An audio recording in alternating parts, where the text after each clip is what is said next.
Hello everyone, and thank you for watching my channel. If you like what I'm doing here, please consider subscribing, liking, and commenting. It would really help the channel out quite a bit. Thank you very much.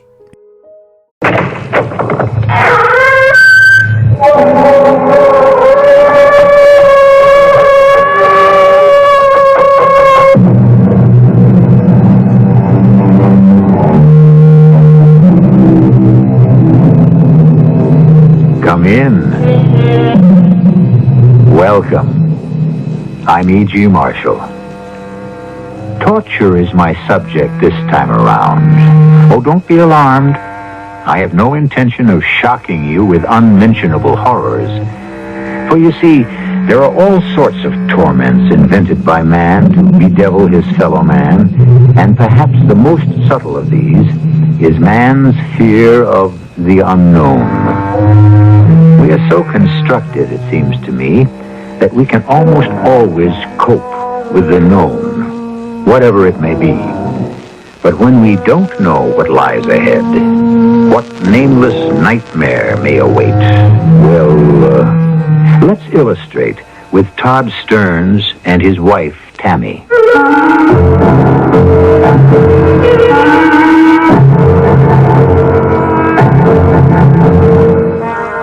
Our mystery drama, The Pit and the Pendulum, was especially adapted from the Edgar Allan Poe classic For the Mystery Theater by George Lothar, and stars Tony Roberts and Marion Seldes.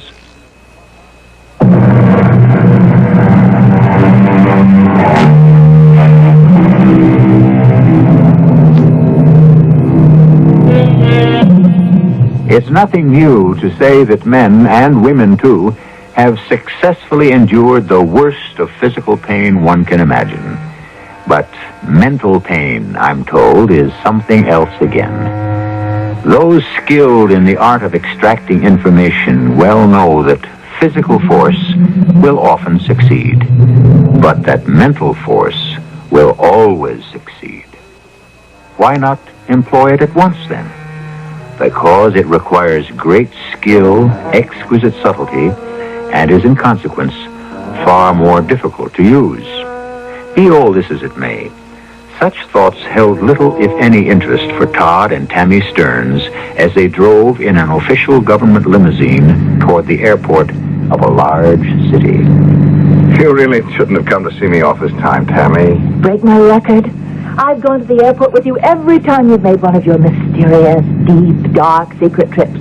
Ever since we were married 4 years ago. Yeah, but with Jill down with a cold... Well, Anna could certainly take care of her for an hour or two. Todd? Yes? You're going to be all right, aren't you? What makes you ask a silly question like that? It isn't silly, and you know it. These trips you make abroad every now and then. But I don't know what they're all about. I've never known. Because I've never told you, and I never will. The less you know, the better off you'll be. Well, I'm not asking you to tell me. I know you won't. But it's not knowing that makes me bite my nails till you come safely back home. I'm sorry, sweetheart, but that's funny. What? I don't think we're not. Driver? Driver, why did you take the left turn? You're heading away from the airport, not toward it. Good heavens, Todd, we are at that.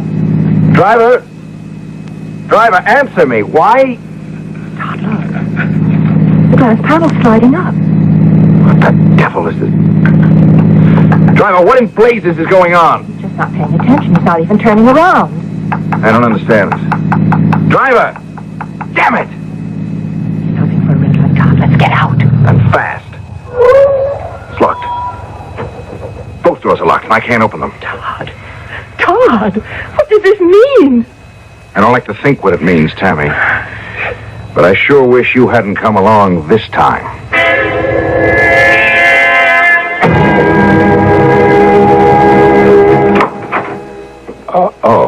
Oh, come in, Mr. Stearns, come in. Sit down, Mr. Stearns. Make yourself comfortable.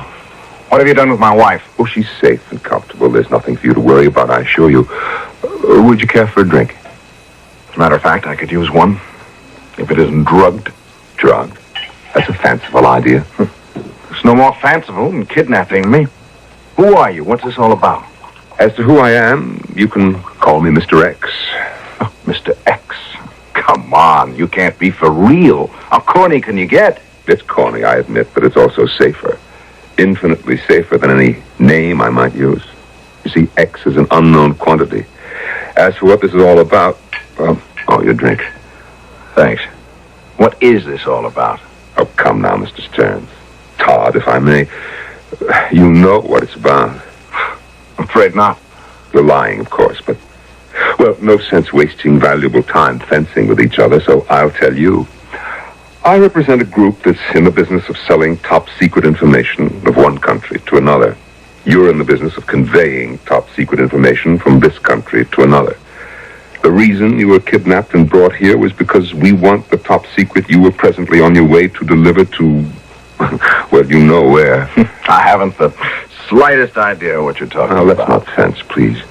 I know that you are on your way abroad with the formula for a new bacterial gas, which would easily tip the balance of power in favor of the country possessing it. Oh, and my government is willing to hand over a weapon as vital and deadly as this to another government? It is, and you know why. The pact between the two governments to keep each other informed and thus hopefully to maintain the balance of power. You know, you've been seeing too many James Bond movies. Now stop it, Todd. I want the formula and I mean to have it. Well, you won't get it from me because I haven't got it. As I guess you know, your musclemen searched me thoroughly and found nothing. I didn't expect they would. I'd have been very surprised, indeed shocked, if you'd been carrying such a formula worth untold millions on your person instead of in your head. In my head? Precisely. Todd, I'm authorized to offer you $50,000 for the formula. For a formula you've just told me can be sold for untold millions? All right. How much do you want? It's an academic question, Mr. X, since I don't have the formula. Would you consider $100,000? I haven't got the formula you're talking about. This is a tape recorder. I'm going to leave you here alone for 15 minutes. When I return, I hope you will have been sensible enough to record the formula for me. Look, I assure Help you... yourself to the liquor. And of course, you won't try to escape. As you see, there are no windows and only one door. And please, no more nonsense about your not having the formula. You have it, Todd. You have it as surely as we have your wife.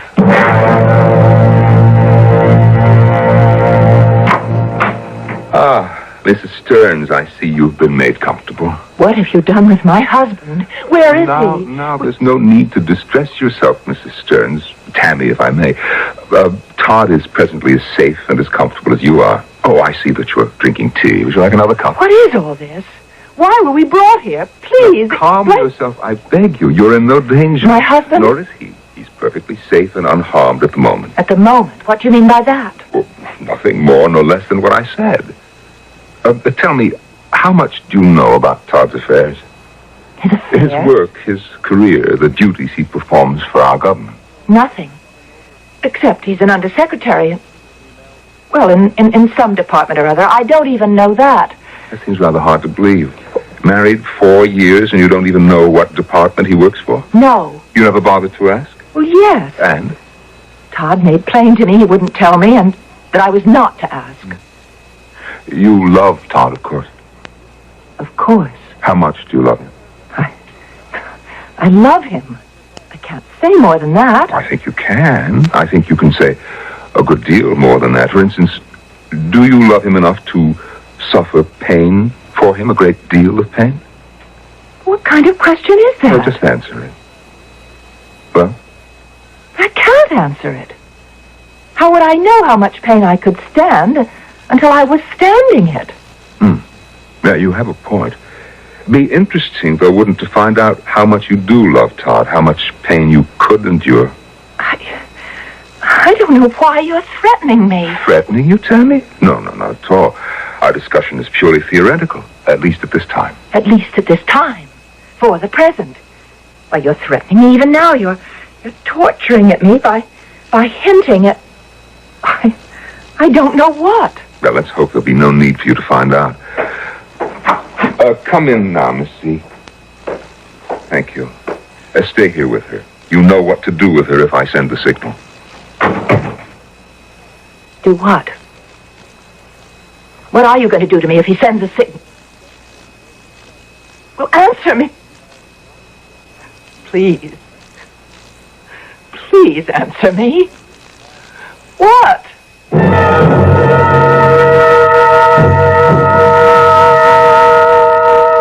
The tape is blank, Todd. You recorded nothing. There's nothing to record. Nothing.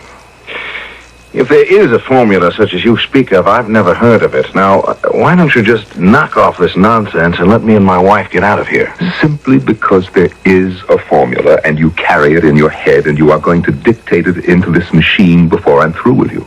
And your wife. Tammy has nothing to do with this. Hasn't she? She has only the vaguest idea of what I do at the department, if she has any idea at all. Even if I had memorized a formula, which I haven't, I'd never have told her about it. And why not? Why not? Because your work is precisely what I say it is. Top secret, high security. No. Then why wouldn't you tell her? You love her, don't you? Of course. Then surely you trust her. Certainly I trust her. But not enough to let her know what you do? Oh, you underrate her, Todd. You really do. That woman would do anything for you. Suffer untold pain for you. What do you mean by that? Suffer untold pain for me? Well, nothing really. She told me she would, that's all. Or what amounted to the same thing. It just happened to come up in our talk together. When did you talk? Only a few moments ago. I went to see her when I left you. Had a very nice chat with her, very interesting and informative chat. About how much pain she could stand? That was only a small part of what we talked about. Now listen to me. She knows nothing. Of course she doesn't. How could she? There's nothing to know, you say. You harm her. And I warn you, Mr. X, or whatever you are. I warn you. Todd, stop acting like a fool. Now, you know that you're helpless, and so is she. You also know that in one way or another you're going to give me that formula, so why not give it to me and save us all a lot of trouble, all three of us? Three of us. You, me, and Tammy. Now, here's the tape recorder. Begin. Very well. Come along with me, Todd. Where to? The cellar. There's something there I want to show you. Something I'm sure will change your mind.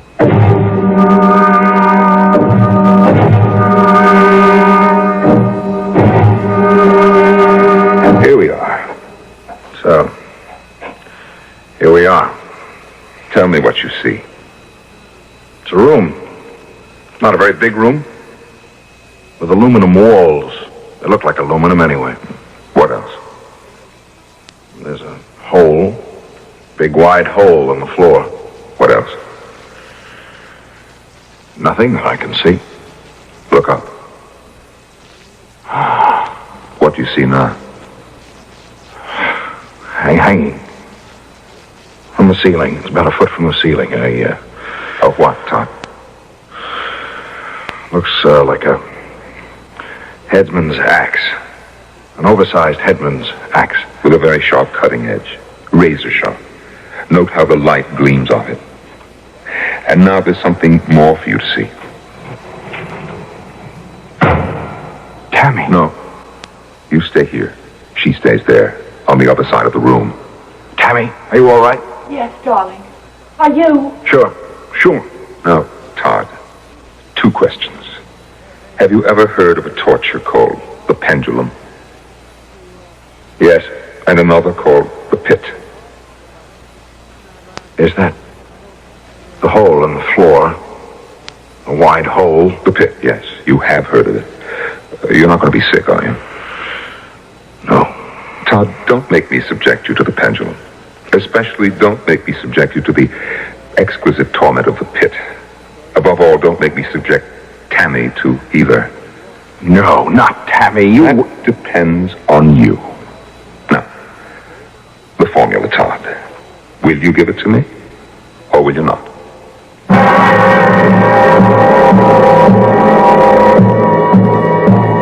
If If you were Todd Stearns, what would you do?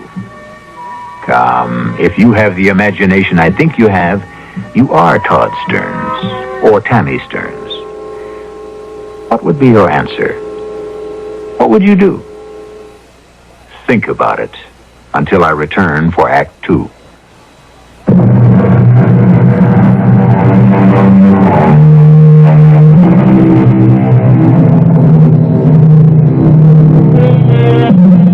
In a room, a rather curious room, in the basement of an isolated country house, Todd and Tammy Stearns face a torture known as the Pit and the Pendulum. Face it, but need not undergo it if Todd will tell Mr. X what he wants to know. Reveal the formula he carries in his head for a new weapon of destruction, a bacterial gas. As Todd gazes across the yawning pit at his lovely wife on the other side, Mr. X repeats. Once again, Todd, I know it's a difficult decision, but it is one that you must make. Will you give me the formula or not? I told you I don't have Now, that's enough. You have the formula. You memorized it. I know that. So no more time-wasting nonsense. Which is it to be? Will you give me the formula without forcing me to torture it out of you, or must I use force? I have nothing to tell you. Perhaps if I explain how the pendulum works. No need for that. I know. But does Tammy know? Do you, Tammy? No. Tammy, look up toward the ceiling. That is a blade, you see, a blade shaped like a big headsman's axe, and it's razor sharp. Don't listen to him, Tammy. He's trying to frighten you. Exactly what I'm trying to do, Tammy, for reasons that are quite obvious, I should think. Wouldn't you? Yes. No. That large razor-sharp blade, Tammy, is attached to a pendulum that swings back and forth and gets an inch lower on each swing. An inch lower on each swing? Yes. And so anyone strapped to that slab on the floor, look down now, Tammy, to the floor. You see the slab with the straps? Yes. Anyone strapped to that slab will, in time, be cut in half. Tammy, don't listen. Slowly. Cut in half slowly, Tammy. You wouldn't. But you wouldn't, you please. You can't, you won't kill him. Todd? Oh, gracious, no. He has what I want. I can't kill him unless we reach that perfectly wasteful moment when I have no option but to end this whole scene in death. No thought of killing him. You. Oh, my God. Tammy, did you hear me? I heard you. Then, my dear, would you try to do what I have failed to do? Convince your husband to give me the formula. Tammy. How can I convince him if you couldn't? Todd, have you no imagination whatever? Do you really think that you'll be able to watch Tammy killed before your eyes without breaking? No answer. Your silence could signify several possibilities. One, you're too shocked at the prospect to answer.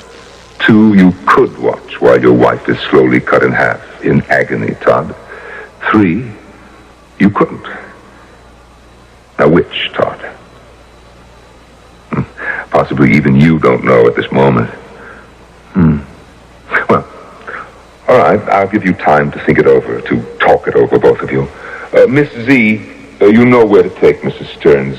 Mr. Stearns and I will join you there shortly. Todd, I love you. And I love you, Tammy. I love you. You love her. We'll see how much very soon now. Very soon.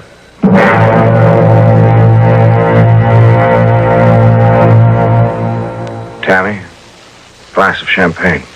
No, it would sicken me. Me too. Just isn't a dinner they've spread before us. It's a gourmet's dream. Or the condemned's last meal. Yeah. Darling, we've got to talk this out. What is there to talk out? You've told me that the secret, the formula that you memorized, if it got into the wrong hands, it could mean the death of millions. And if you give it to Mr. X, it will certainly be in the wrong hands. I don't know. Oh, what do you mean?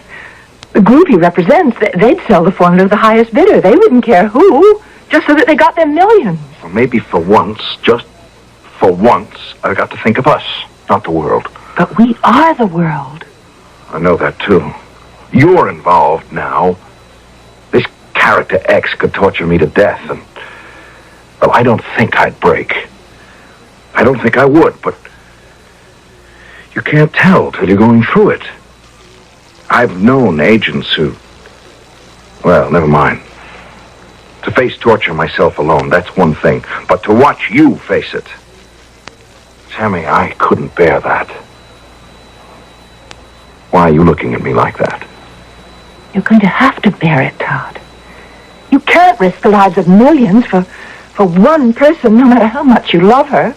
But that's the point I wanted to make. If I give X the formula... Todd, you're not going to. It doesn't mean that whoever buys it will use it to control the world.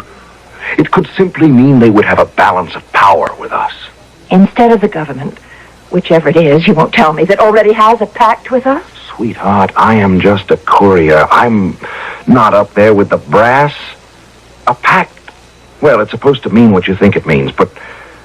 well, sometimes... I don't know. Sometimes I think all it means is that both countries have the same amount of clout and can't rip each other off. How do we get into this? Because this is what it's all about. No. What it's all about is you. You getting tortured is what it's about. Tammy, X is going to make me watch you on that slab as the pendulum comes closer, inch by inch. Darling, I won't be able to bear it. I think you will. I know you will. You're a lot surer than I am. Oh, dear, what a pity. The champagne, the food, you touched nothing. Who is he? Oh, a little quirk of mine. He fits in, don't you think? The black suit, the red hood with slits for eyes. Just right for an executioner. Just right to scare the daylights out of your victims. Exactly. Tammy, are you scared? You better know it. But you needn't be, you know. Not if you have succeeded where I failed. What is Todd's answer now? You better ask Todd that. Todd? No. My answer is still no. What point in it to undergo agony only to give in finally? If one gives in. You think you won't? But you seem to forget. Todd's the one who has to give in. I don't have the formula, if there is one. Think now, Tammy, think. You're lying strapped to that slab beneath the pendulum. You cannot move. Scarcely a muscle moves. You're looking up, staring at that great blade. It begins to move. Back and forth. Back and forth. Swinging and coming lower with each swing. Suddenly, time has sped by unaccountably. Suddenly, there it is. The blade within inches of you now, within an inch. Cutting through your dress. Delicately cutting. And now, on the next swing, it is going to slap. Stop it! Tammy, I can't let you do this. I didn't think that you could. Bring the tape recorder. Don't bother. No? Tammy! Todd, this man is a phony. I'll stake my life on it. You're trying to scare Todd into giving you the secret formula. But if your scare fizzles... I won't go through with this thing. I won't, Oh, I don't think you will. In that case, finish your champagne, and we'll proceed.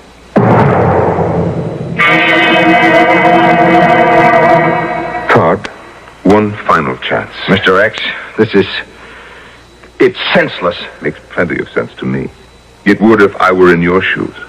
That woman, that lovely, exceptional woman you were lucky enough to marry, lies strapped to the slab.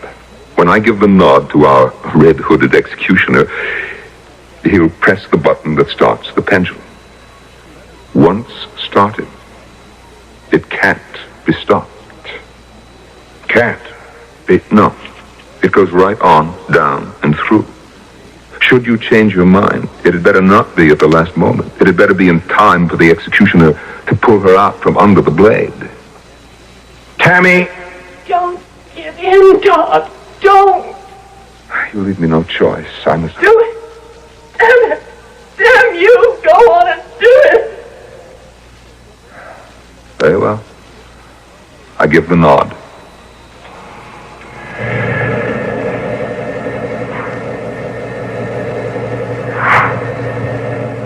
It's begun its swing. You see it, Tom? Back and forth. Back and forth. An inch lower with each swing. Here. That's the microphone to the tape recorder. Take it. Use it. Tell the formula. What is he saying to you? What is that he's handed you? A microphone? Yes. The mic of the tape recorder. Oh, Todd, don't.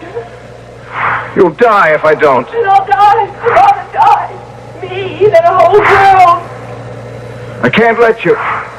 I can't let you. If you can't let her speak, you've got the mic in your hand, start talking.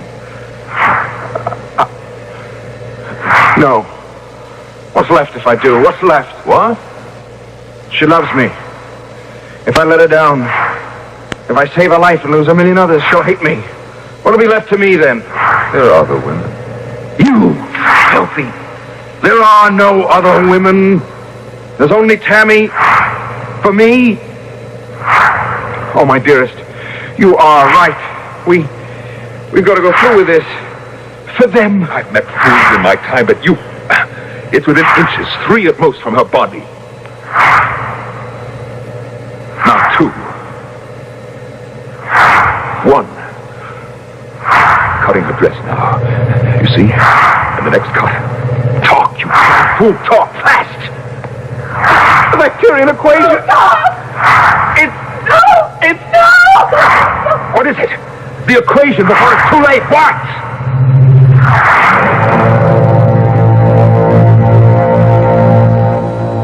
What indeed? A man and a woman, just another man and woman like you, like me, stand ready to sacrifice, or not sacrifice, their own lives for others. Certainly the woman does. The man? I don't know. We'll see. We'll see when I return for Act 3.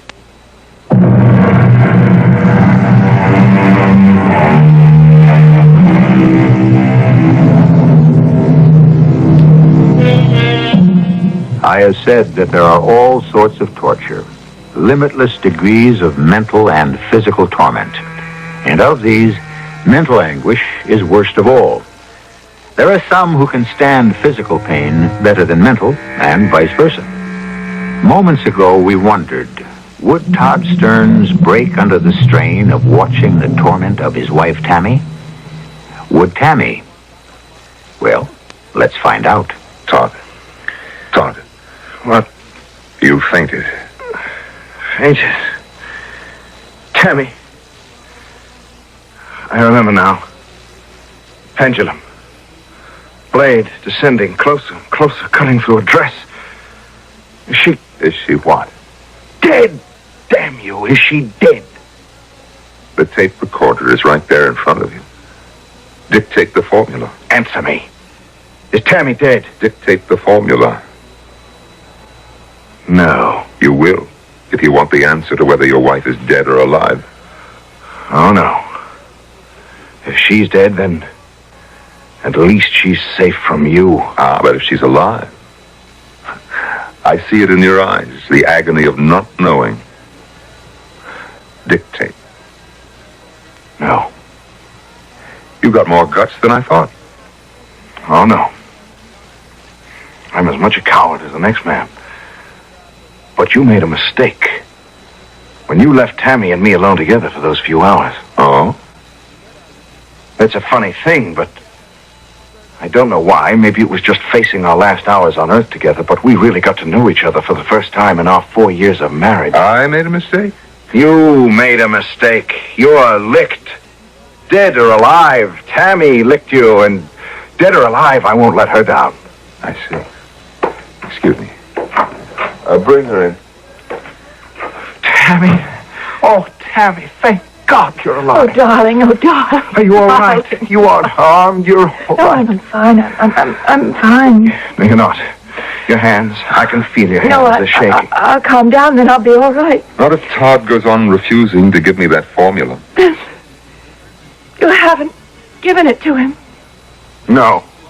Oh, I'm so glad, darling. I'm so glad. Your happiness is doomed to a short life, because I assure you Todd is going to do what I ask. No, not Todd. Oh, yes. Let me say that I admire you, both of you. And you have every reason to be proud of this man you married. Well, I am very. But he is not a Superman. He has his breaking point, as all men do.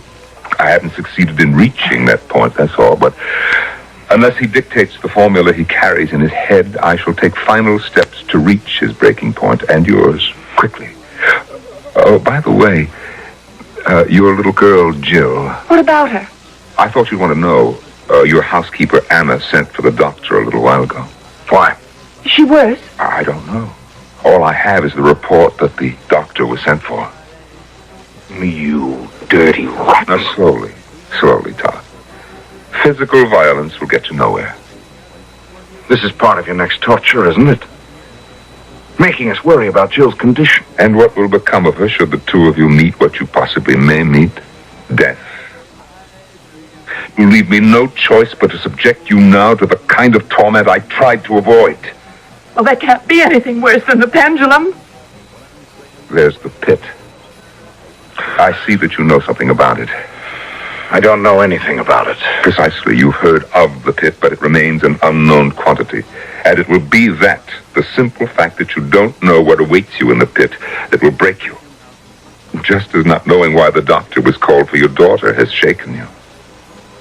Now, once again, will you give me the formula? Then it's the pit, I'm afraid.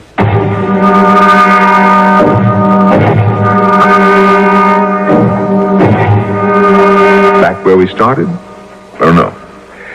The pendulum, you see, is again in place in the ceiling. I will leave you alone now with just the pit. Oh, and, Todd, when you decide that you can't take any more and agree to give me the formula, just say so. You'll be heard. Oh, I hope Jill's all right. Don't worry, she is. There's no better doctor than Dr. Lynch. Yes, but if the cold's gone into her chest, you know, her chest is weak. Don't worry, it's just what that louse wants. For all we know, he could be lying. Anna never sent for the doctor. Oh, you're right. I'm doing just what X wants me to do. I'm worrying myself sick. What are you looking for? Something to drop down the pit. Why, what for? Find out how deep it is. Whether the bottom is solid or filled with water. This room's as bare as a bone, though. Here. Oh, your shoe? You can buy me another pair when we get out of here. I'll buy you a dozen pair. Okay. Here it goes. Funny. I didn't hear a sound. Not a sound. No splash. No thud of the shoe hitting anything. Nothing. The damn thing can't be bottomless. It's either that or awfully, awfully deep. That's for sure. Give me your other shoe. Try again. Yes. The first sound could have been so slight we didn't pick it up. Yes. This time listen carefully. Very carefully. Ready? Go ahead. I didn't hear a thing. Shh. No. Nothing. Let's stand back. I don't like being so near the edge. I don't blame you. Thought of falling in. Oh, Sorry. it's all right. I feel the same way. Let's sit down on the floor. Against the wall. All right. Yes, that's better. Todd? The wall feels warm. It's a little too warm. Just, move away a bit. Better? Much. Oh, I'm sure Jill's going to be all right. I'm just not going to worry about her. No. getting hotter. Well, we'll have to move away from it a little more. And closer to the pit. Wait a minute now. You don't think... Here, let me just see how... Todd! Burned my hand. The wall is as hot as an oven. Move over to that one. Well, this one's as hot as the other. It's getting hotter. So that's it. Don't you see? The hotter the walls get, the farther we have to get from them. And the closer to the pit until we... Yeah. Until... Are you all right? Oh, darling, the heat's stifling. And we're moving closer to the pit. Can't help it. Heat from the walls. Getting worse. Oh, God, hold me. Put your arms around me. Sweetheart. What is down there? We go over the edge. Oh, God, it's less than 2 feet away now. When we go over, what will happen to us? What? Death, I guess. How? How will we die? Right. Try not to move any closer. Try. Help myself. The heat unbearable. You're moving closer to the edge, too. I can't help it either. Hold me, darling. Sweetheart. This is it. I guess we... Wait. Wait a minute. What? Heat. It doesn't seem so hot. Not so. I think you're right. It's cooler. Oh, the room seems cooler. Oh, let's move back. It won't last long. That creep has got something else in store for us. But you see, he didn't go through with it. Just as he didn't go through with the pendulum. No, you fainted. I don't think he would have gone through with it anyway. Why not, Todd? What? Mr. X, Todd. I can see you and hear you. What's given you the sudden idea that I won't go through with things? You want the formula. True. Kill me and the formula dies with me. True. Well, Todd Stern's dead is worth considerable, too.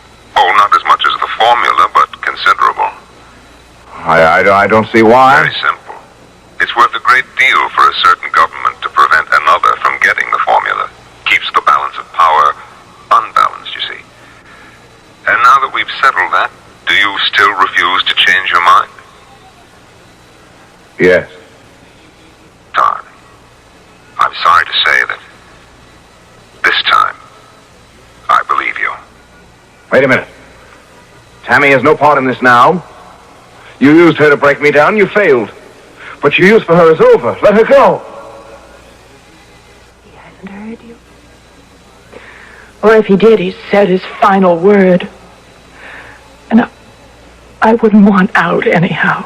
If you die, I want to be dead too. But it's senseless.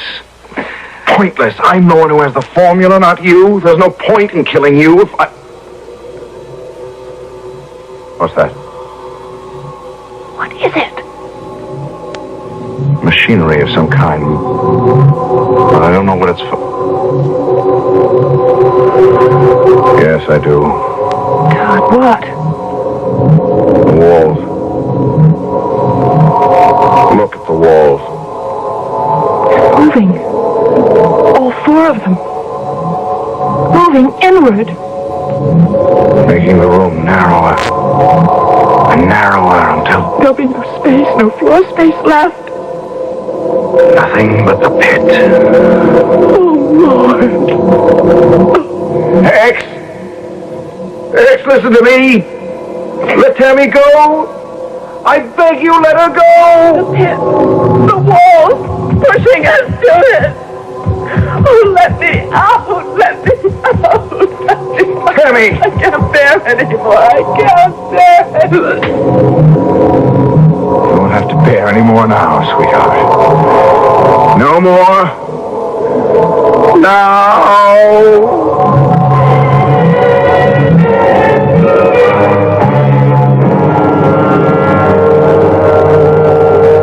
More champagne, Tammy?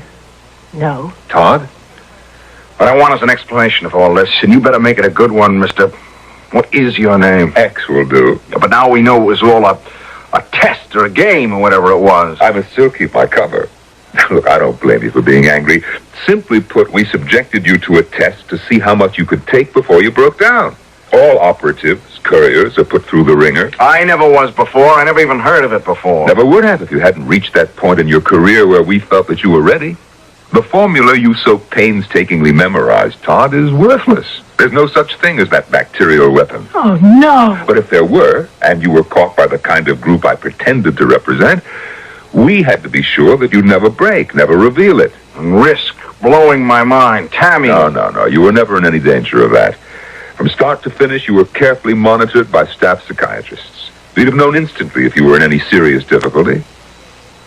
Well, I guess you'll have to do it. Yes, we do.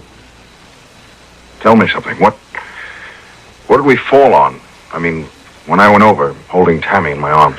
Special foam rubber. Dozens of layers of the stuff. You could have dropped an iron safe down that hole, much less Tammy's shoes, and you'd have heard nothing. Now then, it's over. You can relax and unwind.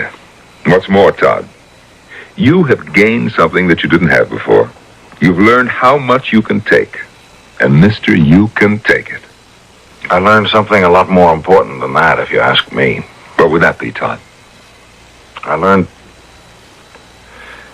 Tammy, I always thought you were pretty wonderful, but you're more than that. You're the most wonderful woman and wife in the world.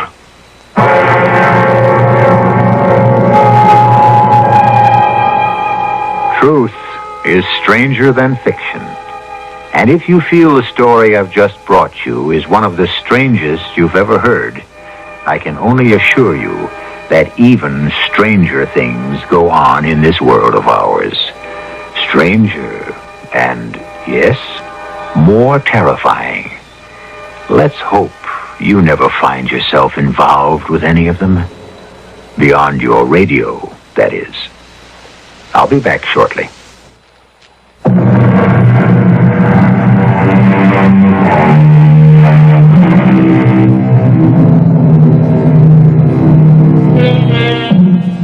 Although our version of The Pit and the Pendulum was only based on Edgar Allan Poe's story, it's to this great master of the bizarre and this connoisseur of the horrifying that we owe the story's, shall we say, electrifying moments. I hope you were properly shocked. Our cast included Tony Roberts, Marion Seldes, and Norman Rose. The entire production was under the direction of Hyman Brown. This is E.G. Marshall inviting you to return to our Mystery Theater for another adventure in the macabre. Until next time, pleasant dreams.